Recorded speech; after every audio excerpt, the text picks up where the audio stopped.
Welcome to the Skeptic Zone, the podcast from Australia for science and reason.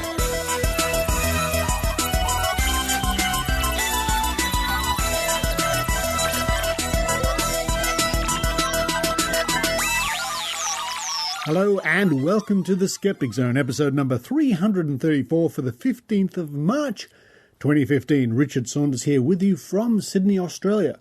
In the past week, the National Health and Medical Research Council, this is the government, folks, have concluded, and here's a big shock surprise, I hope you're sitting down, that homeopathy does not work, or there's no good evidence to suggest it does, etc., fill in the blanks, which is what homeopathists do all the time. Yes, no shocking news there for skeptics. I wonder how much this report cost the government to do. They could have called me up for 75 cents. I could have told them the same thing. Nevertheless, later on in the show, I'll be reading the statement from the National Health and Medical Research Council. I'll also be reading the reply from Complementary Medicines Australia. Were they happy? Were they delighted? No. So I guess we can say more or less, yes, it's official. In Australia, the government says homeopathy does not work. Can't get clearer than that. Still, you can go down the street and find it in the pharmacies. Just disgraceful. Maybe that will change. We'll see. That's all coming up later on in the show, but we're going to kick off this episode with an interview I did with Mark Honeychurch, the chairperson from the NZ Skeptics. Yes, those New Zealanders are just as skeptical as, well, anybody else. What's going on in the land of the long white cloud when it comes to skepticism? Find out at the top of the show. Also, this week we have a Week in Science from the Royal Institution of Australia, www.riaus.org.au. And we're going to round off the show with a chat I had with, an old friend of mine, Jeff Wagg. Jeff Wagg from the College of Curiosity. He's a bit of an adventurer, Jeff Wagg. He goes around the world on cruise ships with adventurous people seeking out new and interesting places around the world. Well, his crew was in Sydney just this week, and they set sail, well, as I record this, only yesterday. So I catch up with Jeff Wagg and friends, including Naomi Baker, when they were in Sydney for a few days. Thank you to those people who have been sending me compliments on my origami photography, as seen on www.skepticzone.tv, some of the posters I've been doing. Lots of fun, really enjoying that. But now it's time for me to run downstairs, have some nice cooked chook. Cooked chook. You might have to Google that one if you're not in Australia. Cooked chook. Yum, yum. Well, I'm enjoying that with some baked potatoes. I hope you enjoy the Skeptic Zone.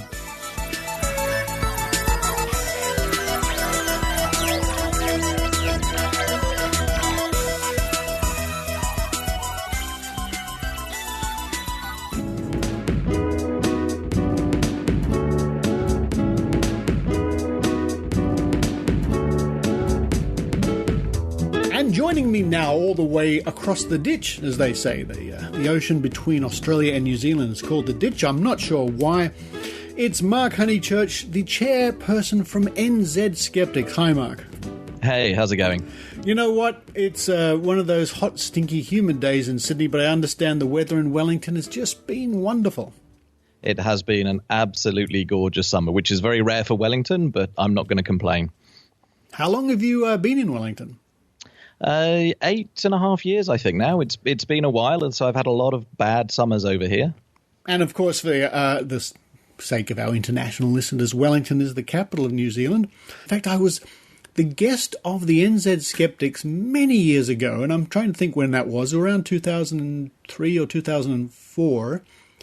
Myself and skeptic at the time, Melinda Brown, went over and we performed our Mystery Investigator show at the conference in Christchurch, and we had a great time.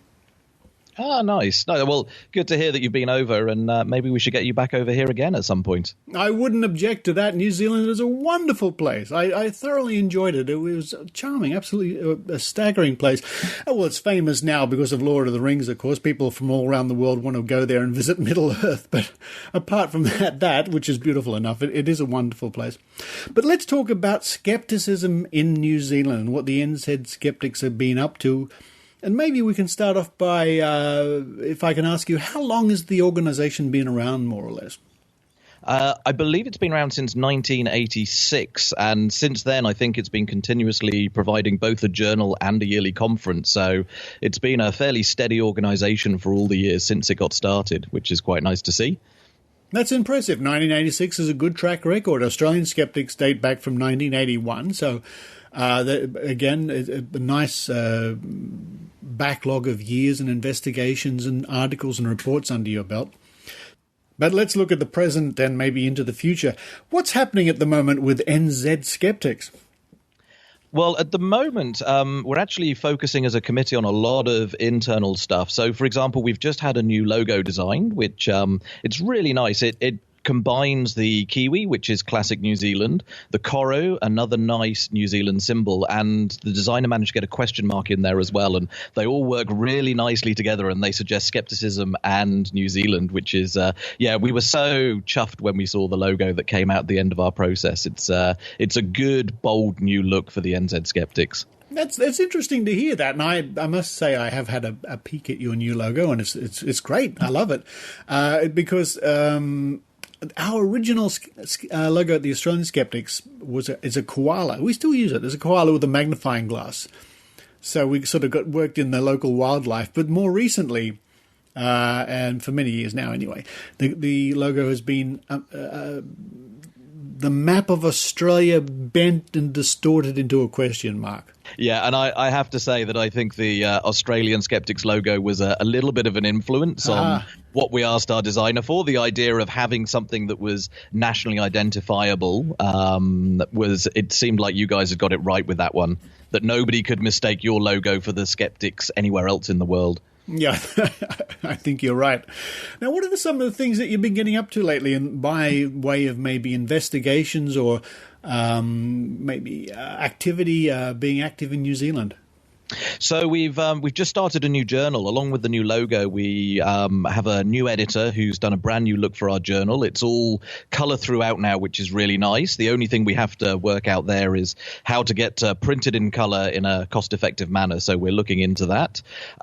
Just last week, we have a magazine in New Zealand called Uncensored, and it's a big conspiracy magazine. I think it might be sold in Australia, and they're trying to make headway in the States as well at the moment, but they basically will publish any old nonsense to do with conspiracy theories and all that kind of jazz. And in January, I think the end of January, the editor was given some footage that he was told was genuine Roswell alien footage. Oh, no. And it was black and white and grainy, and it kind of looked familiar, kind of similar to the alien autopsy footage that we all know, but it wasn't the same. It was different, and they got experts to look at it, and they were saying that it was definitely genuine. It can be dated back to the right time.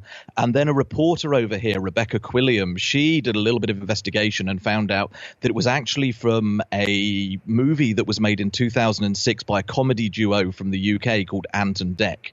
And when interviewed, the editor of Uncensored magazine just absolutely refused to accept that this was the case. So what the NZ Skeptics did was we got a copy of the movie and we played it side by side the Roswell footage from Uncensored magazine, and frame for frame, it is exactly the same footage. Oh, how embarrassing. Yeah, a little bit embarrassing. So we've tweeted out to a couple of places. We really should let the guy from Uncensored know as well that he's been thoroughly debunked. But a bit embarrassing for him. Nice one. That sounds like an interesting thing. I would like to be a fly on the wall. Now, one of the things that's come out of New Zealand over the past years has been the Shoesy band. You're familiar with that, I would assume? Yeah, so the Shoesy band, I've not actually worn one, unfortunately. I really should try one on at some point. But I have talked with the distributor in New Zealand and told them how I thought they were not doing a very good thing selling Shoesy. I have put in, I think, 1 or 2 ASA complaints. That's the Advertising Standards Authority, and had them upheld, as have others in the Skeptics. We run a skeptical activism group in Wellington, and a few of us have put in complaints about Shoesy and managed to get them upheld. So they've had to change flyers and website and a few other bits and bobs. But unfortunately, I think we've not managed to get the same traction that you guys managed to get. You guys, I think, did really well with your publicity, and they basically stopped selling in Australia, as far as I understand. Yeah, it was an interesting story. I ran across them at a Mind Body Wallet, Mind Body Festival in Sydney. We love calling it Mind Body Wallet. And I challenged the guy behind it, Gary Goodfellow, on the spot. And he then said eventually, yes, through correspondence, yes, they would take the test. Yes, they'd take the test. They'd show that it worked. Yes. And when it came to the time that we were going to negotiate the test on television, they fled the country. So nice. It does not give us much confidence in what they were trying to sell or what the claims they were making, I think. No, and over here, I wonder whether maybe we should try and get Vicky Hyde to do something similar, offer a very public test. She's definitely a media personality over here, and I think she'd probably do a good job of that. Yes, you please pass on my best to Vicky. She's a good friend of mine. I haven't seen her for many years, though, and she was very gracious when we visited New Zealand all those years ago. Yes, but it's an interesting story. If people look at the show notes on the website for this episode, I'll link to a report I wrote about trying to test this Shoesy. I mean, it's more or less a Power Balance clone, or maybe Power Balance was a Shoesy clone. They all make vaguely similar claims, and the test I saw them do at the Mind Body Wallet Fair was right out of the book of the arm being pushed down, and you wear this and you're magically stronger, all that sort of stuff. Yep. So pretty easy to debunk if you know what you're doing and put in a little bit of blinding. More or less. Now, in your travels and in your investigations in New Zealand, are there many things? We have the Sasquatch in North America. We have the Yowie in Australia. What does New Zealand have to offer the cryptozoologist? So we have a couple. I'd say the interesting one is the moa. The idea that there are still moa roaming around, several meter high birds.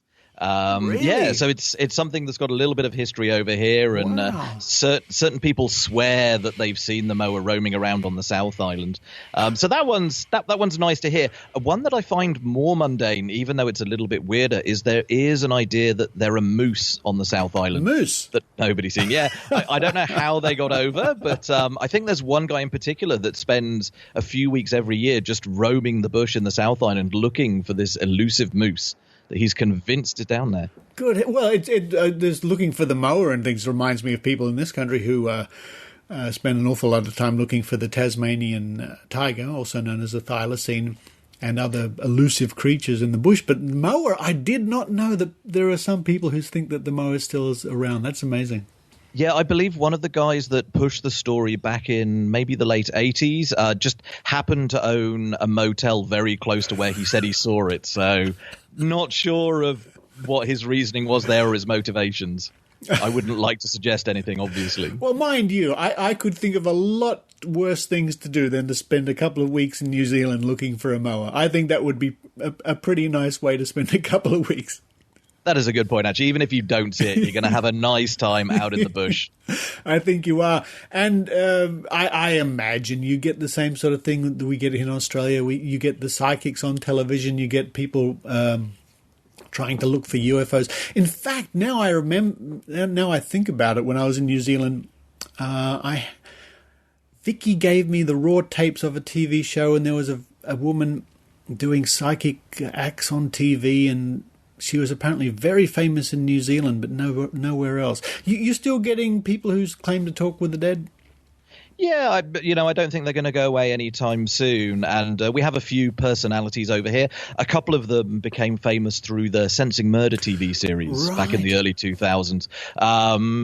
one of our local characters was invited to the Wellington conference in 2013. His name's Ken Ring, and he says he can predict the weather from the phases of the moon. And he will sell farmers a whole year's worth of almanac of upcoming weather. And a lot of farmers over here swear by it. So I invited him to our Skeptics conference.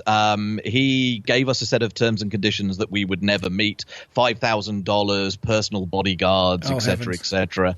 And on the back of that, and it was quite good publicity. I thought it was quite funny. So I did invite Sue Nicholson, who's one of our famous psychics, and thinking I'd get the same kind of response, that she'd laugh it off and say, why would I go to a skeptics conference?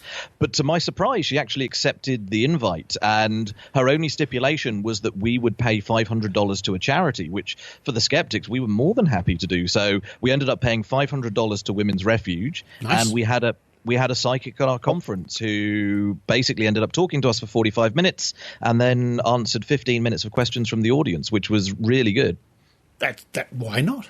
Why not? I don't think it's something that personally that in Australia we would do too often, because then people might get a little bit annoyed.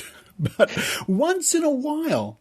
And every now and then on the Skeptic Zone, I'll do this. I'll play an interview with somebody who claims they're a psychic or an astrologer or something. Once in a while, it's good to hear from them to try and pick apart their thinking. And I think it's quite a divisive thing. I think it really shows different skeptics, that you get some skeptics that absolutely love it. They love hearing the nonsense. They love interacting with it, and they're fairly relaxed. And then there's another group of skeptics that you can just, they take it more seriously. You can see them getting very riled up about the whole thing. And it's interesting to see that split of different personality types within the skeptical community. Yeah, well, there are some people who won't tolerate it and will blast you for having this person in a conference like that. And there are others, hopefully more in tune with us, that would find that valuable. I mean, that's why we go to Mind Body Wallet as often as we can, because we can't afford to sit in our armchairs. We've got to get out there. We've got to hear what the other people are saying and try and pick apart their thinking. I think it's a good move. Yeah, but I think we need both types of skeptics. We need the ones that are able to put up with this kind of stuff, but we also need the people that get so incensed by these people that they will go out of their way to make sure that they can't practice what they're doing. That will submit complaints to the government, to the ASA, and really make these people's lives a problem. Because let's be honest, a lot of them are not making an honest living. Well, you know what? When it comes down to it, I guess you're right.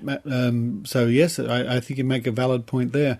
Now, apart from all that, when people are in New Zealand, what are the social opportunities for the skeptics out there in New Zealand? Do you have skeptics in the pub and meetings and this sort of thing?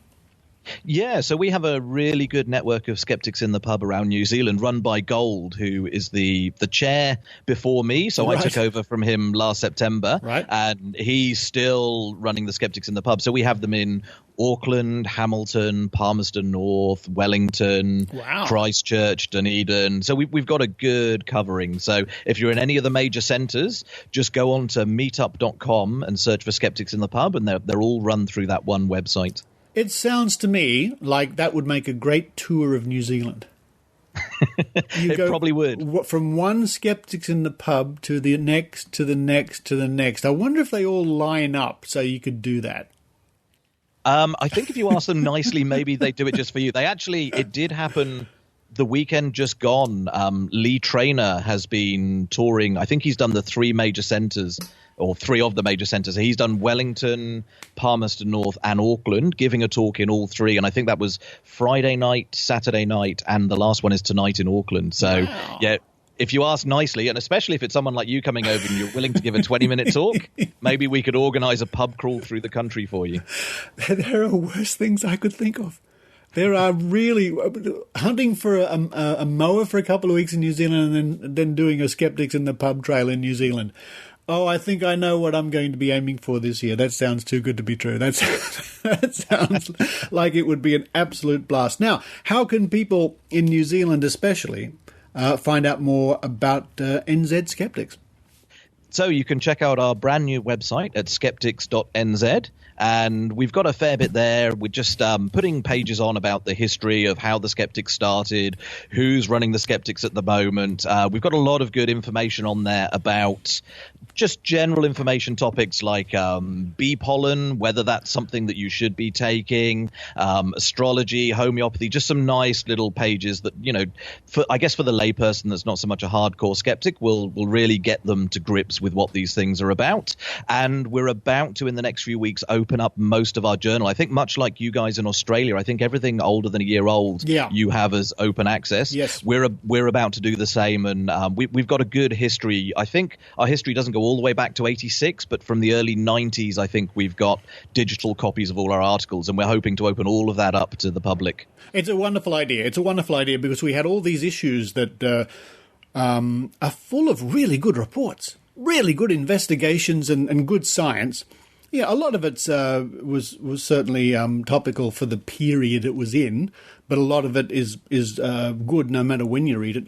So yes, putting up your back issues or back information online for the world to see, I think, is a wonderful idea. It really helps skepticism around the world.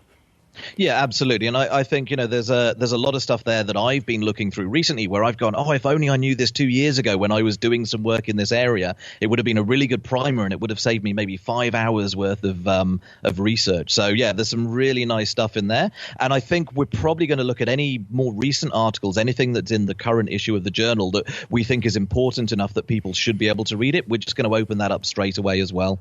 Yeah, that's the way to do it. Absolutely, that's what we're here for. We're here to investigate, to disseminate what we find, and to hopefully spread the message of science and reason, as we say. Absolutely. Well, Mark, thank you very much for chatting to the Skeptic Zone. That website, once again, ladies and gentlemen, is skeptics.nz. Pretty easy, or just Google NZ Skeptics to find out more. And if you're in New Zealand, please do that. Pop along to Skeptics in the pub. You won't regret it. Skeptics know how to have a good time in a pub, I must say, in my experience. Absolutely. It's always a good time. So Mark Honeychurch from Wellington, thanks very much. Thanks a lot. Bye-bye.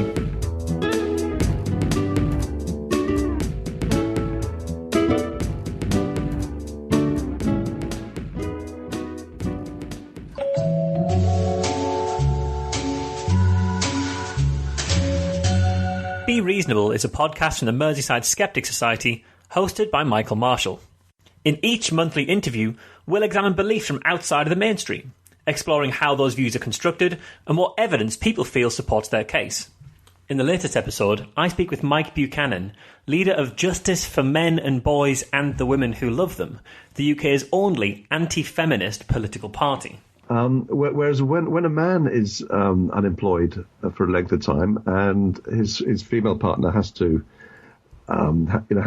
support him, that's known to be a major driver, a major risk factor for divorce. Women will not do that, or some will, but at the end of the day, you can only make sense of this stuff, Michael, if you say, how as a class do men and women act? So you can always find an exception saying this woman this, and this man that. But equally, you can always find the exception saying that Bernie Ecclestone will marry models. So I think that's an equally valid criticism on either side. All right, but I mean, can you point me to a very wealthy woman, a tall woman who married a dustman? Hear what Mike had to say, as well as finding back issues of the show by going to merseysideskeptics.org.uk/podcasts or searching Be Reasonable on iTunes.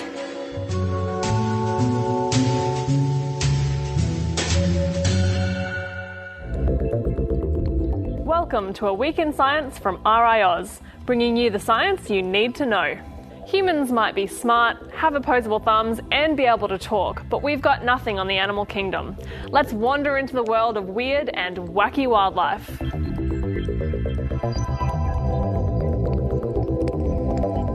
The great expanses of the Australian desert are dry and barren. Makes me thirsty just thinking about it. But for the thorny devil, a refreshing beverage is just a step away. Thorny devils can drink through their feet. Capillary action works to draw water along their skin to grooves on either side of their mouth. To another spiky animal, Or is it? The Australian giant cuttlefish is nature's shapeshifter. Not only do they change their colour and texture, but small male cuttlefish will outwit their larger competitors by drawing in their tentacles to appear feminine and get up close and personal with their lady loves, right under the big guys' noses. Well, they're cuttlefish, so from right under the big guys' chromatophores. And the award for the ickiest self-healing ability has to go to the green tree frog. When they get debris lodged in their skin, their bladder sends out a sort of finger to enclose the object, draw it back into their bladder, and then they just pee it out. We know about this freaky feature through a combination of science and luck. Researchers were finding the transmitters they had surgically implanted on the rainforest floor. Wanting to find out more, and thinking there may be a problem with the surgery process, they took the project back to the lab and before long discovered the bizarre bladders. And if you haven't noticed, all of these amazing animals call Australia home. And now, 4 fast facts about researching wild animals. Population studies of nocturnal or shy animals can prove difficult, so instead, researchers can simply keep track of animal poo. Animal poo, or scat as it's known in the scientific community, can also be used to sample DNA and diets. Camera traps have revolutionised wild animal research. These durable, motion-activated cameras can give vital data about animal populations and behaviour. But sometimes the animals aren't so happy to see them, clawing, biting, or otherwise destroying the cameras. That's it for this week in science. For more information on animal superpowers, go to the RiAus website, riaus.org.au. Follow us on Twitter at RiAus and like us on Facebook. I'm Casey Harrigan and we'll catch you next week.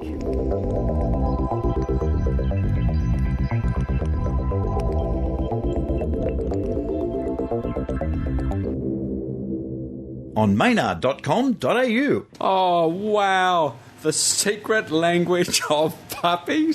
Yes, because we got a bit of flack last time for all of our feline cat talk that was going on. This book came in the mail, I think, from Allen and Unwin, The Secret Language of Puppies, which I imagine the first thing you'd want to learn is, could you stop peeing, would be the first thing. What do you see in there, Tim? The secret language of puppies. When you bring your puppy home, it's a he, is he? He'll usually be around 8 weeks old and will already have had his first vaccination.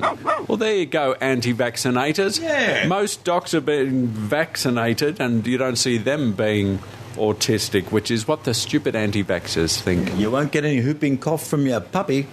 No. In fact, if it sounds like whooping cough, it's just a pleased bark. On maynard.com.au.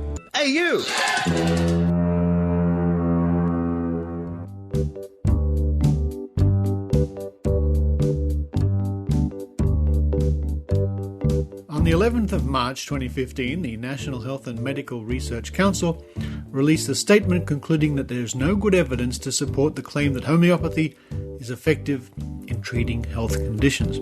This comes as no surprise to skeptics and skeptical groups around the world. It's something we have been saying for many years. It is self-evident that homeopathy does not work, cannot work if the laws of physics hold true. Is widely used, however, the power of the placebo and selective reporting is quite significant, and we know that many people have invested their lives in homeopathy. The practitioners who believe in it, the patients who believe in it, and it is a multi-billion-dollar industry. Here is the statement released by the National Health and Medical Research Council. From www.nhmrc.gov.au. NHMRC releases statement and advice on homeopathy. Summary media release information, 11th of March 2015.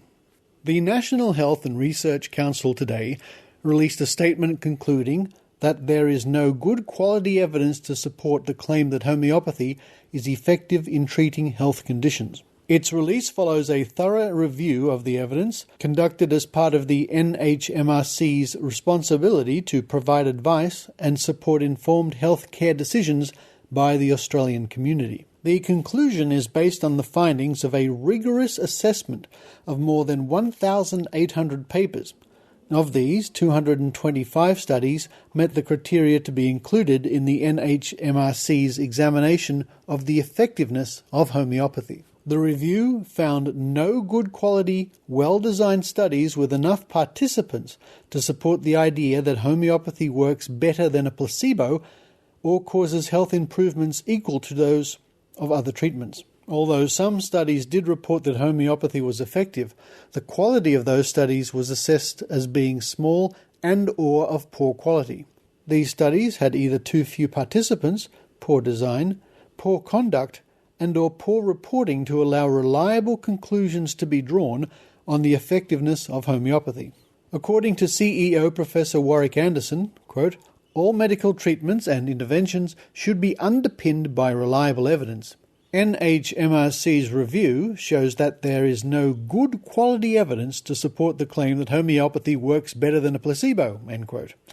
He drew particular attention to the NHMRC statement on homeopathy's advice that homeopathy should not be used to treat conditions that are chronic, serious, or could become serious.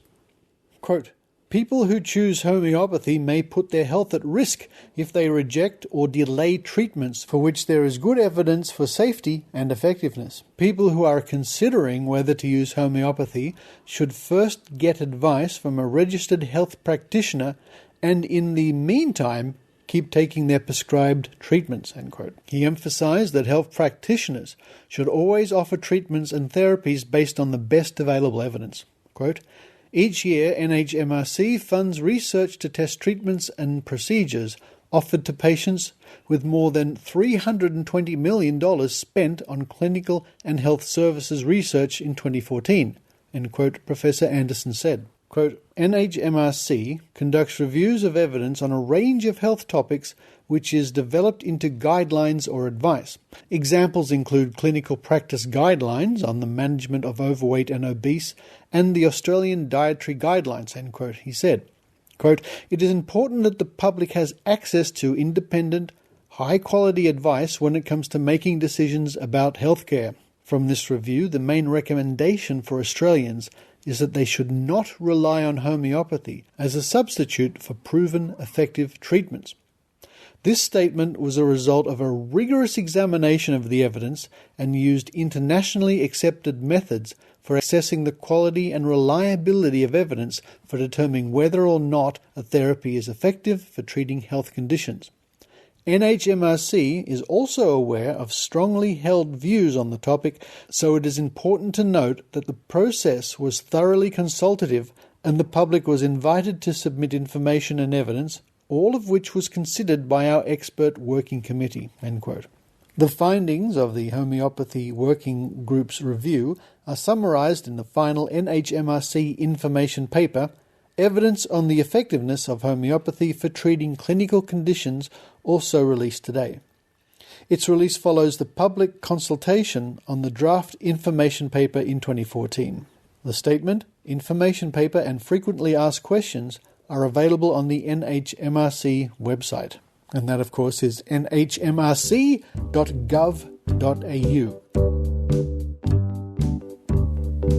From Complementary Medicines Australia, www.cmaustralia.org.au.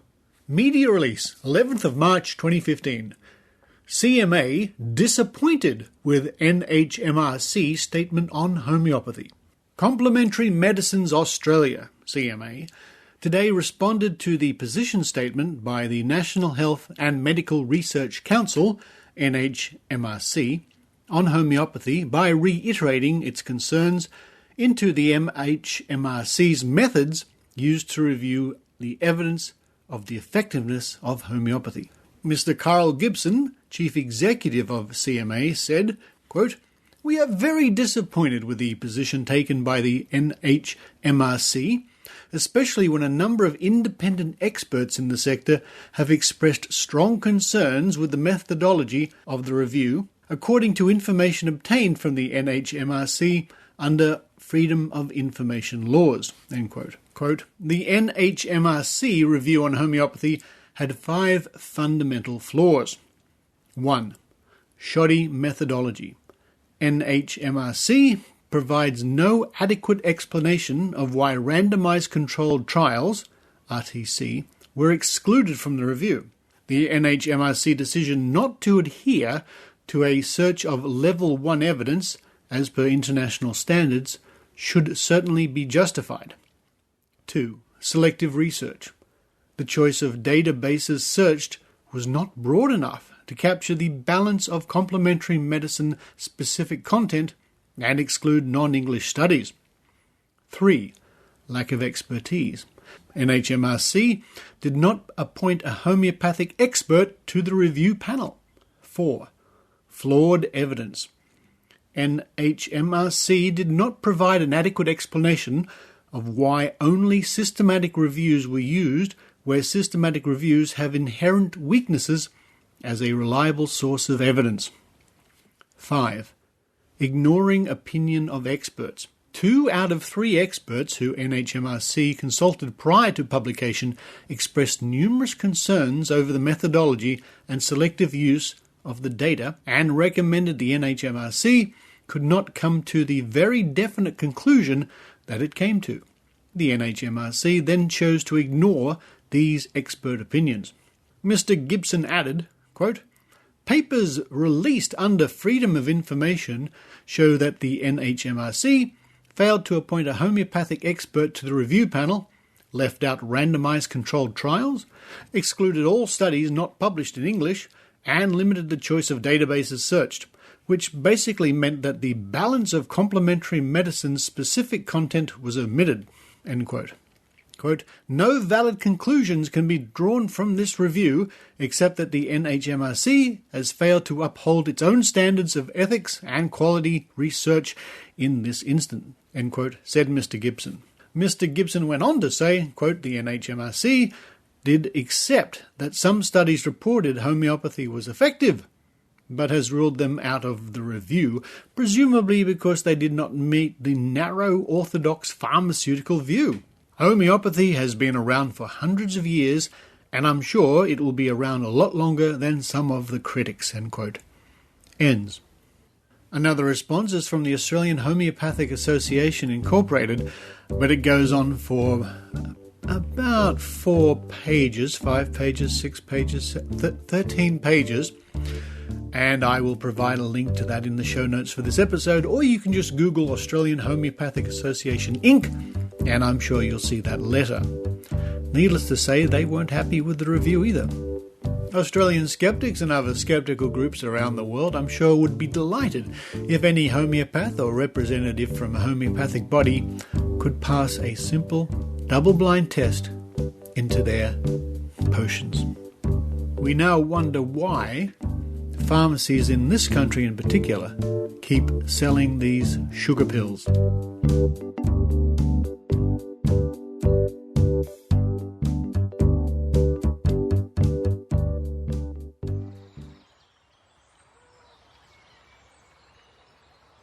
Hey, Heidi. Oh, hi, Joe. Hi, Heidi. Oh, hi, Maynard. Hi, Maynard. Oh, hi, Joe. Nice day in this park, yeah? Yes, great weather. Oh, look, a unicorn. A unicorn? There are no such things as unicorns, silly. Yes, there are. No, there isn't. Hey, ladies, what are you arguing about? Joe thinks unicorns are real. They so are. Let's look this up in the Skeptics Dictionary. The what? How can we do that in this park? There are no computers here. You ladies probably don't know about the Skeptics Dictionary app, available now for iPhone, iPad and iPod Touch in the App Store. Yeah, we do. We've been listening to the Skeptic Zone for years, you know. Yes, okay. The app lets you access all the great Skeptics Dictionary articles when you're on the go. Here, let me look up unicorns. Oh, cool. Heidi, prepare to be proven wrong. It says here the unicorn is a creature from fables. Aha! Actually, I see now that someone just dumped their ice cream cone on that horse's head. Thanks, Skeptic Dictionary iPhone app. That's just some guy in his undies.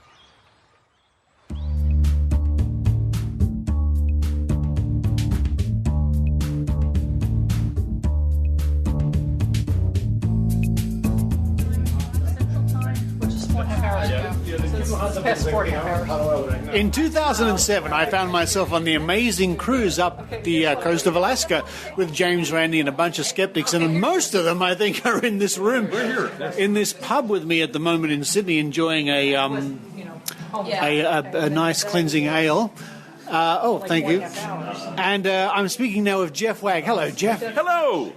What's happening? Why are all these skeptics in Sydney? It was time for us to all come down to Australia, and see what's going on down here. And actually, we're moving on to New Caledonia, and then some of us are going to go to New Zealand. So we're doing all of this south of the equator stuff, and we're just having a fabulous time. This is an adventure cruise, a skeptical outing. What is it exactly? So this is actually a curiosity cruise. This is from the College of Curiosity, and the point of this type of cruise, and it's more than a cruise, it's a trip, it's an adventure, is to be curious about the world and the people in it, and to even see some of the mundane things and look a little deeper and see a little bit more.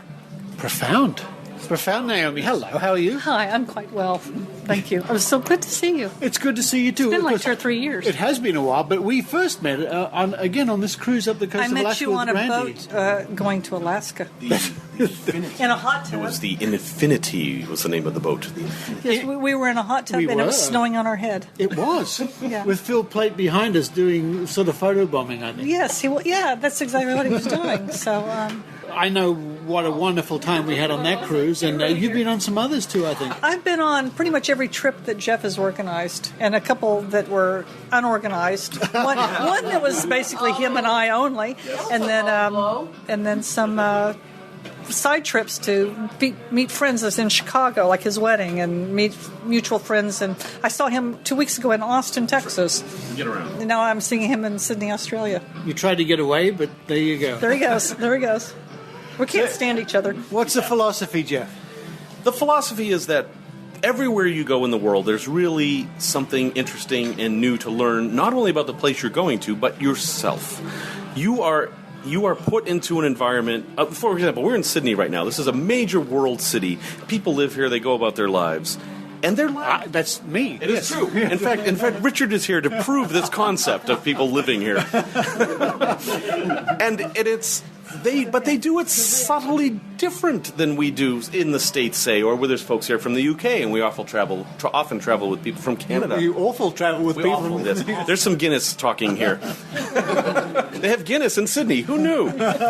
And it's an important thing to kind of walk a mile in someone else's shoes. Some of the interesting things we've encountered in Sydney that aren't part of the major tours are that obviously they drive on the wrong side of the road, but they also walk on the wrong side of the street. But Sydney is so cosmopolitan that there are so many people here from all over the world that the street turns into chaos because everyone's following a different rule for walking down the street. So what happens is everybody actually describes the pattern of DNA as they walk, as they try to determine what the person in front of them is going to do. So everyone's making a double helix as they walk down the sidewalk. So it's just one of the many little subtle, weird, and wonderful things we've just had in one day here, Amazing. And how often do you have these adventures? Try to do them twice a year. It varies depending on what's going on, and I've been trying to do a little trip and a big trip. This would count as a big trip. It's, a little bit more expensive, but sometimes I'll try to do a smaller trip. It only costs a few $100s, and it might go somewhere kind of what most people consider boring. For example, Nassau in the Bahamas. Everybody in the United States who travels or cruises has been to Nassau. There's not a whole lot you can do in Nassau, except that it turns out there is. You can find really unusual things if you're willing to explore a bit. For example, the last time I was there, I got into a cab, and I said, I want you to take me somewhere where no tourist has ever asked you to go before. And he took you home, right? He said, well, we ended up going to this place, and Naomi was there. We went to this place called the Pirate Staircase, where hand-carved in this cliff were these stairs that went down to the ocean, and apparently the legend is that pirates used to use this for smuggling goods and carrying them up without the government watching. But I actually did some research and found out that they were carved for a movie, and the movie was called 20,000 Leagues Under the Sea. Wow. And you may think you've seen this movie, but you haven't. It was a silent movie in 1915. It was the first movie ever to use film underwater. They invented a new kind of lighting that let them take cameras underwater and film it. And this amazing historic place nobody knows about. So it's just one tiny example of what you can find in the most mundane places if you're willing to explore a little bit. I have to agree. You do find interesting places. How can people find out more, Jeff? Well, College of Curiosity is at, strangely enough, collegeofcuriosity.com, and we advertise all our trips there, and every day, or most days, we have a little bit of a podcast with one little tiny curiosity for your day, just to kind of give you something to think about as you go about your daily life, which is different from my daily life. I couldn't agree more. Cheers, everybody! Cheers!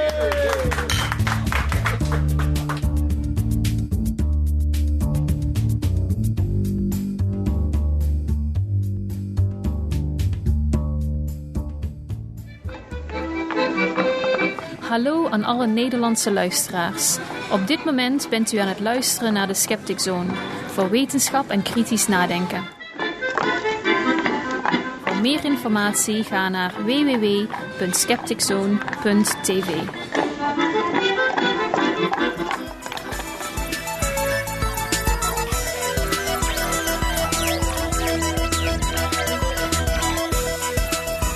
Thank you for listening to the Skeptic Zone, and as ever, thank you to those people, those lovely people out there who support the Skeptic Zone by chipping in $1 or sometimes $5 or even $10. Your contribution means the show keeps going. It's as simple as that.